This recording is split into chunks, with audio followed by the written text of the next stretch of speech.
Hey guys, YouTuber 100 here. Alright, and now here I am with another retro SummerSlam review before SummerSlam tomorrow. Yeah, and for this retro SummerSlam review, this is going to be a review for SummerSlam 2007. So, yeah, there's really no other way to really put it. Um, this show sucked. Yeah, just plain and simple. This show just simply sucked. I mean, yeah, this really was a pretty bad show to be honest. I mean, yeah, there are like some people that really do like consider this SummerSlam to really be the worst SummerSlam of all time, and it is definitely up there. But yeah, I would say that SummerSlam 1993 has that distinction. Like, you remember I reviewed SummerSlam 1993 a couple of years ago, and yeah, and I was like saying like how bad that show really was and just how much of a disappointment it was, and I even did say that it was probably the worst SummerSlam of all time. So I do say that like a SummerSlam 1993 really does have the distinction of being the worst SummerSlam. But yeah, this one is definitely up there too. Yeah, so I've said before how like a 2007 really was just like a really horrible year for the WWE, and this period in general was a pretty horrible as well. Like this was still like a still relatively fresh off of the Benoit incident, and yeah, and at this time, like there was a lot of negative press the WWE was getting, and even just the product itself was also like really bad. And this show really is just like another example of how awful 2007 really was. Because this show, yeah, it really was like a pretty horrible show. Like, yeah, you just had like some matches on the show that really just were not very good. Like you really just had like matches that really, a lot of them really were not anything special, and there really just like was not like much good about this show at all. Oh, like yeah, it just really is not really that good of a show. Like it really does have like some pretty like it does have like bad matches and it has like short matches. So yeah, so the show really just seems to have like problems really by the wayside. But yeah, it does have like one great match. Like it does have a great main event, and I really do think that that is really like what does save the show from actually being the worst SummerSlam of all time. Like, if it wasn't for the main event, this really could have been the worst SummerSlam of all time, even worse than 1993. But yeah, luckily, like due to that, like it really does actually save the show from being the worst SummerSlam. But it is still pretty bad. I would say that this is probably like it is probably the second worst SummerSlam of all time. Like I said, not as bad as 1993 thanks to the main event, but yeah, it is still a pretty horrible show. Like, so yeah, I just really don't know what how else to really put it. It just was just a flat out awful show. So I just really don't know what else I can really say about it. Okay. So I guess I'll just start talking about the show. Yeah. One thing I actually did like about this SummerSlam was the setup that it had in the staging area. Like in the entranceway, like the stage area, they actually really did give it like a nice like summer theme to it. It really did feel like sort of like very Bash at the Beach-esque because for WCW's Bash at the Beach shows, they always like gave the staging like a beach theme, like with sand and beach balls and shovels and pails and other things like that. Yeah, and they really did like give the stage for this show who like one of those like as well. Like if they had like sand in the entranceway, and yeah, and you had like a bunch of surfboards and stuff to really make it like a very beach style theme. So I did like that they did that for this SummerSlam. Yeah. All right. But anyway, okay. Let me talk about the matches on the show. All right. First match of the show, it was Kane versus Finlay. And yeah, this really just was not a very good match. I mean, it wasn't awful, but yeah, there really was not anything about There really wasn't anything like really exciting about the match. It just felt like very average, and I honestly did feel that these guys really were capable of a lot more than what we wound up getting here. It really was just like a very average match. Not really anything happened. Kane wrestled this match like with his ribs bandaged, so Finlay was kind of like trying to take advantage of Kane's injured ribs in this match. Yeah, and it was just like it just like went back and forth. Hornswoggle tried to get involved, but took Kane was able to avoid Hornswoggle. Then at one point, like Finlay like ended up nailing Kane in the ribs with a shillelagh. But Kane was able to survive, and then eventually Kane then was able to hit a choke slam on Finlay and pin him. So Kane got the win. So like I said, it really was just like a very average match, and there was nothing about the match that really did stand out. It really was just like a very so average match. So I would give that match like 2 stars. Then next up, then we had the Intercontinental Championship on the line in a triple threat match. It was Umaga defending against Mr. Kennedy and Carlito. And this was another match that just really was very average and so-so. There was just like not really anything spectacular about this match either.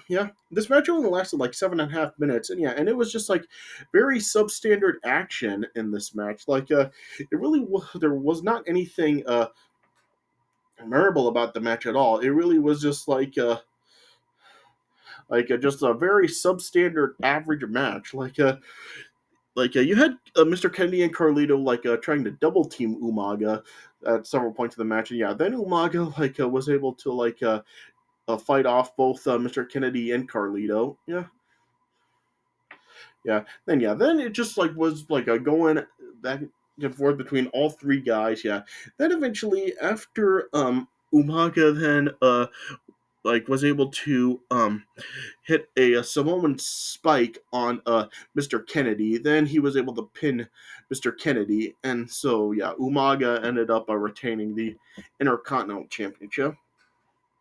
So it really was just like another match where it was very substandard and average, and not really anything stood out about it.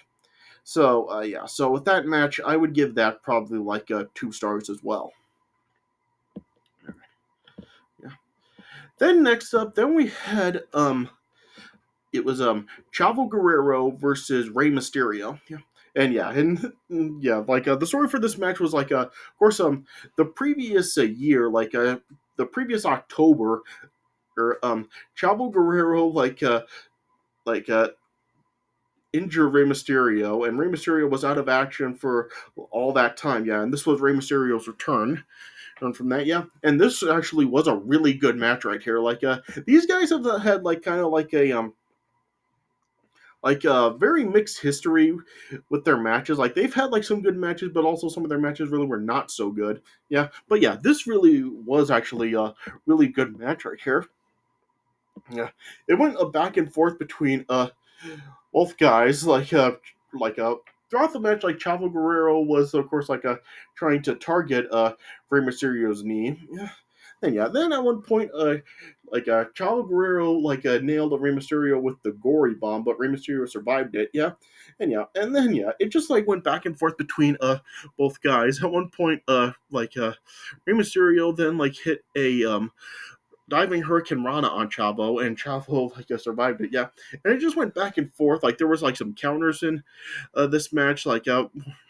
And guys were both guys were hitting in their big moves throughout the match, and the guys ended up surviving it. Then at one point, as Rey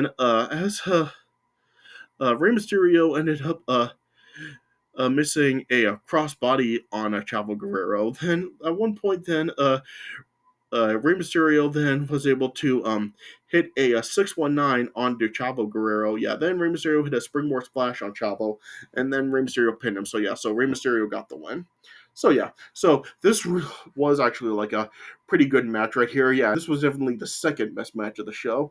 Like I said, this was a pretty awful SummerSlam, but this really was one of the good points of the show. And these guys really did have a really good match right here. So Yeah, so just what else can I really say? Just yeah, really good back and forth match, and definitely the second best match of the show. So that match I would give 3.5 stars. Yeah. And then next up, after this, then we had like a Divas Battle Royal to determine the number one contender for the women's championship. So yeah, it was basically just like all the divas from Raw, SmackDown, and ECW competing in this battle royal. Yeah, and this battle royal this battle royal was awful. Like nothing memorable about this at all. Just like some very sloppy action from like basically all the women in this match. Yeah, and there was nothing memorable about it at all. It was just like divas getting thrown out one by one. Then Beth Phoenix ended up winning and became number one contender for the women's championship. So like I said, this battle royal, like it was awful, and I really don't know like why they even felt that this should be on the show. I mean, couldn't you have just like done this on like a Raw or SmackDown or even ECW? Like, did this really need to be on the pay per view? Like, couldn't you have just like had the women's title be on the line at the show instead of having this battle royal to determine a number one contender? So I just felt this match was really useless, and yeah, it was just a bad match. So that match I would give like half a star to. Right. Yeah. And then after this battle royal, then we got a segment where like MVP came out. This was still like during the time when MVP was like having that rivalry with Matt Hardy, where they were having like a whole bunch of challenges that Matt Hardy ended up winning. Yeah. MVP ended up challenging Matt Hardy to another challenge or another contest at this show. Yeah, he ended up challenging Matt Hardy to like a beer drinking contest. But then as Matt Hardy then came out, like he like brought up how like MVP like ended up uh bringing in a replacement for the boxing match that they had a couple of weeks before this on Saturday Night's Main Event. You may remember like when MVP brought in like Evander Holyfield to box Matt Hardy. Yeah. So Matt Hardy brought that up, and so Matt Hardy like basically returned the favor here, bringing in like a replacement for him in the beer drinking contest, and of course it ended up being Stone Cold. So Stone Cold came out, and then as Stone Cold really was just like taunting with MVP, eventually Stone Cold gave MVP the Stone Cold Stunner. Yeah, so I guess this was just a way to really get a Stone Cold onto the show. Yeah. So this really like wasn't really needed, but I mean, yeah, Stone Cold being on the show like made a lot of people happy. So yeah, so I guess like can't complain for seeing Stone Cold. All right. Anyway, yeah, and then the next match, then we had the ECW Championship on the line. It was John Morrison defending against CM Punk. And this match was like okay, but the problem with this match was just it was too short. This match was only like 7 minutes long. Like I feel that like whenever like the ECW title was actually defended on pay per views, like the WWE really just like was not really like taking it very seriously, and they really were just like really just like trying to just like get it over with. Because yeah, I have noticed how like ECW title matches really were like usually pretty short or on pay per views, and the ECW title matches really were just wasted. Like talked before, how like at SummerSlam 2008 and 2009, how like it was like a 30-second match and an 8-second match, yeah. And of course, at WrestleMania 24, you had like the 8-second ECW title match, yeah. And just throughout the history, like when ECW was brought back from 2006 to 2010, like a lot of the ECW title matches on pay per view were just like extremely short. And that really was the case here, too. So like I said, this was an okay match, but yeah, the main problem with it was just that it was just way too short. It really should have been longer. Like, if this really would have actually lasted like 15 minutes, this probably really could have been like a pretty good match. But yeah, it was just way too short, and it really didn't get enough time to really be very good, and it just wound up being okay. Yeah, it was like a back and forth match. Like the guys really like were actually doing like a pretty decent for the time that they were given, but yeah, it was just too short. It really didn't like it actually really get going. Yeah, yeah, like The guys really were just countering a lot of maneuvers, and they were hitting their moves in, yeah, and it just really did go back and forth. And then as CM Punk was gaining the upper hand on John Morrison after CM Punk delivered a diving crossbody and then an enziguri. As CM Punk was going for a Frankensteiner, John Morrison then countered it, and then rolled CM Punk up with his feet on the ropes, and then John Morrison pinned CM Punk, and yeah, John Morrison ended up retaining the title. So yeah, so it really just ended very abruptly. So yeah, and like I said, I just really felt that WWE really wasn't treating ECW title matches very seriously. So yeah, so it really does suck that this match was just way too short when it really could have been a pretty good match if it actually he, was able to really get going, but it just was just too short for that. So yeah, so this match I would probably give 2.5 stars. And then next up, the next match was then King Booker versus the returning Triple H. Yeah, so this was Triple H's return from his second torn quad injury that he had suffered or the previous January at New Year's Revolution. So yeah, so Triple H was out of action from then up until now. So yeah, so Triple H made his big return here. Yeah, but yeah, just Triple H's return here, it just really didn't have the same feel that his first return did in 2002. That return just felt so much bigger. And yeah, this one just really didn't have the same feel. It kind of just felt that Triple H was just like it just kind of felt like a regular Triple H comeback. It just kind of felt like Triple H was just making a normal entrance here. So yeah, so it just really didn't have the same feel that his first one did. Yeah, and yeah, and once again, just yeah, the problem with this match was the length. This match was under 10 minutes long. Yeah, and just yeah, and it really just seemed like a total waste. The match really just seemed to be Triple H dominating King Booker for most of it. Yeah, this was when Booker T was really coming to the end of his WWE run. Yeah, and I just really hated the King Booker gimmick.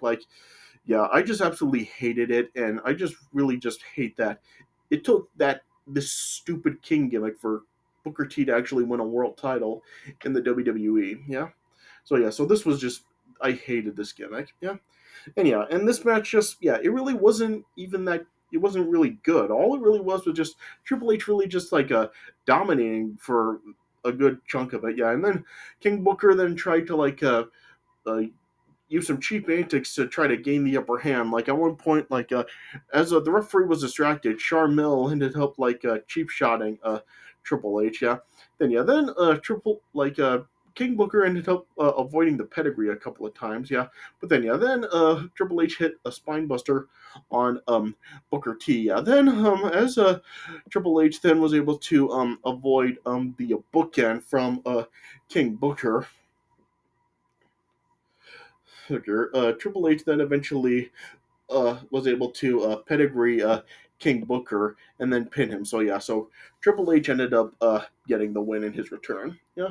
So yeah, so I'm sure there are going to be a lot of people that really are just going to make the same comparison to the WrestleMania 19 match with Triple H making Booker T look bad, and yeah, and I guess that really is the case, and yeah, and plus like Triple H winning, I really don't have a problem with. But the problem is just how awful it really did make Booker T look here, and plus just this match was under 10 minutes long. Just yeah, it really felt like kind of a very bitter way for Triple H to really make a return. It just felt very bittersweet, especially compared to his first return from the torn quad that he suffered before in 2002. So yeah, so this just felt like a very shallow return for Triple H. Yeah. And yeah, and like I said, just this match really was not really anything good at all. Under 10 minutes long, and yeah, just a pretty bad match.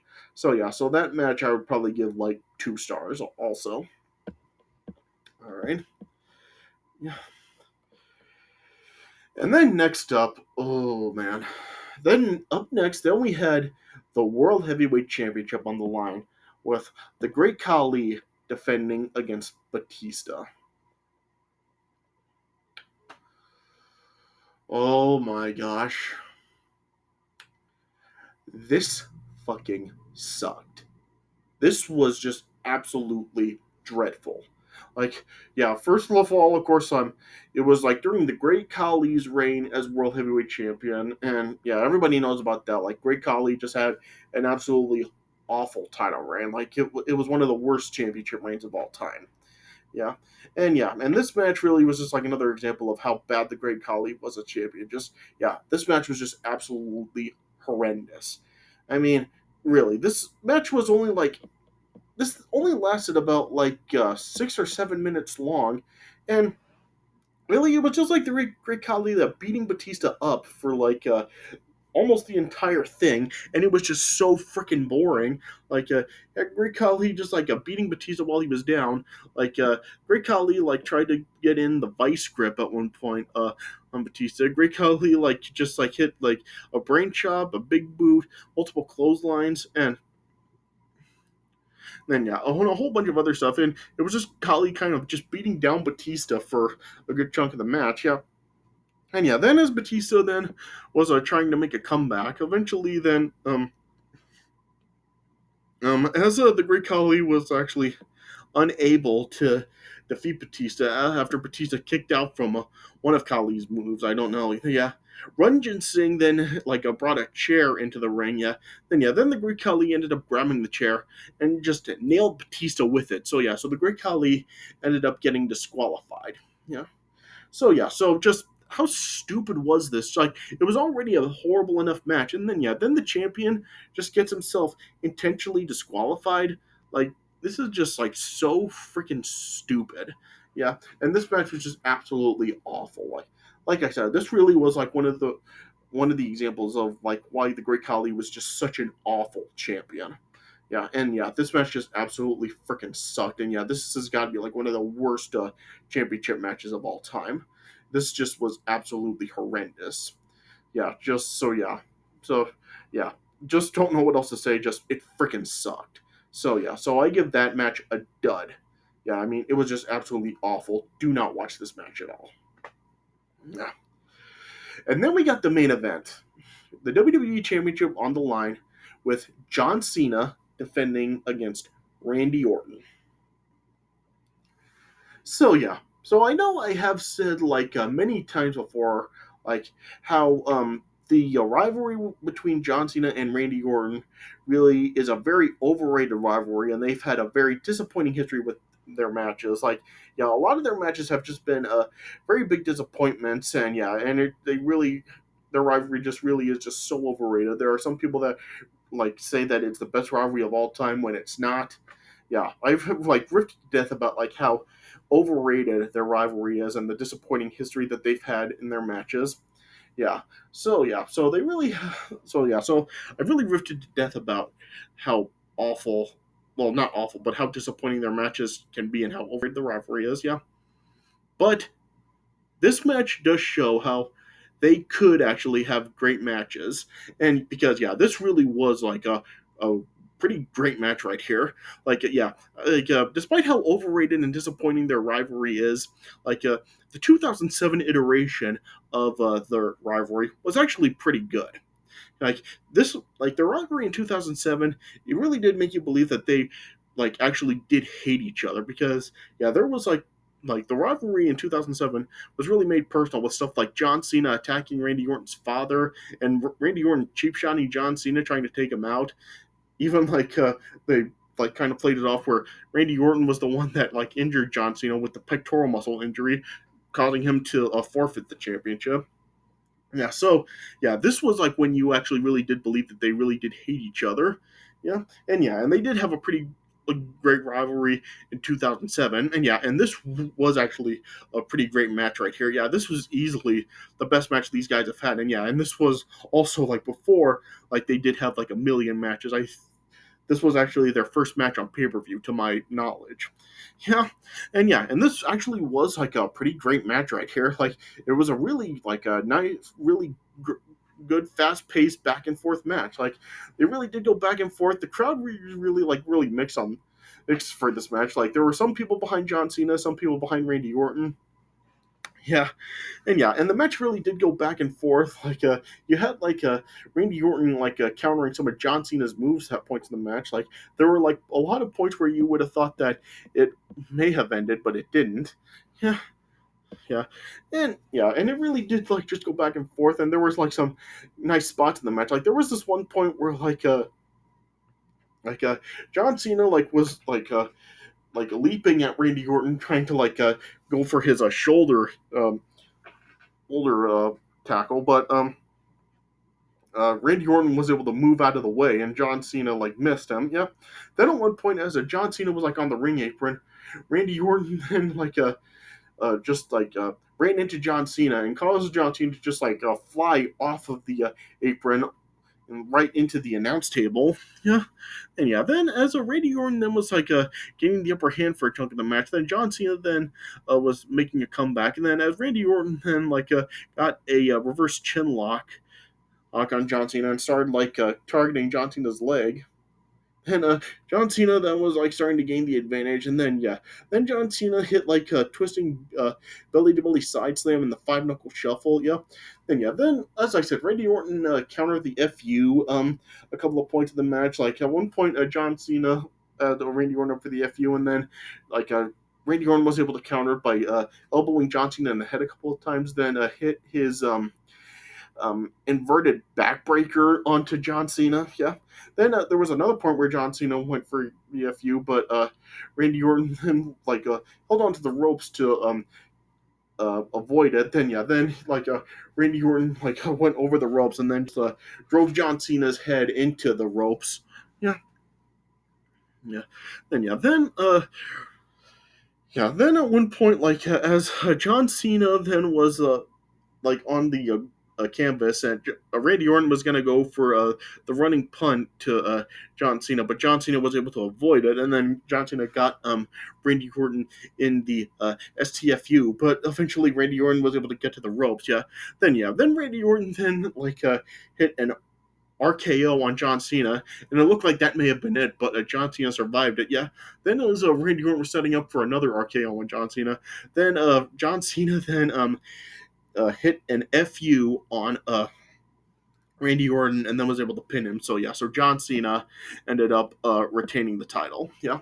So this really was actually a pretty great match right here, and I would say this is definitely the best match between the two guys, which says a lot because as I've said, they've had some really disappointing history with their matches, including their match they had a couple of years later at SummerSlam 2009, which I talked about last year.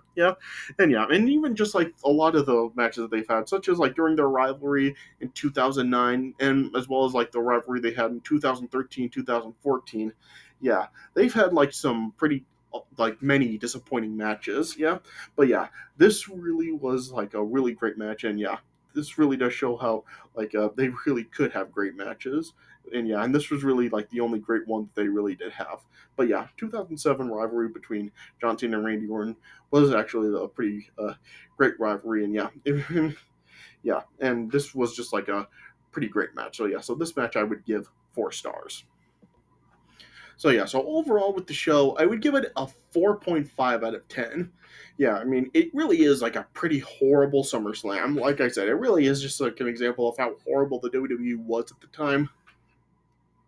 It was just is a pretty it really is just a pretty awful show. Just bad match after bad match, and just a whole bunch of matches that just were really short, and just nothing really stood out about a lot of the matches, and that World Heavyweight Title match, it just absolutely sucked, and really it was just a pretty horrible show. But like I said, the Cena Orton match really does actually save this show from actually being the worst SummerSlam of all time. If not for that match, this really could have been even worse than SummerSlam 1993. But luckily it does at least have something that does save it from being the worst. So if you really do have to actually, if you are looking for something to watch from this SummerSlam, watch the Cena Orton match, and maybe even the Rey Mysterio and Chavo match.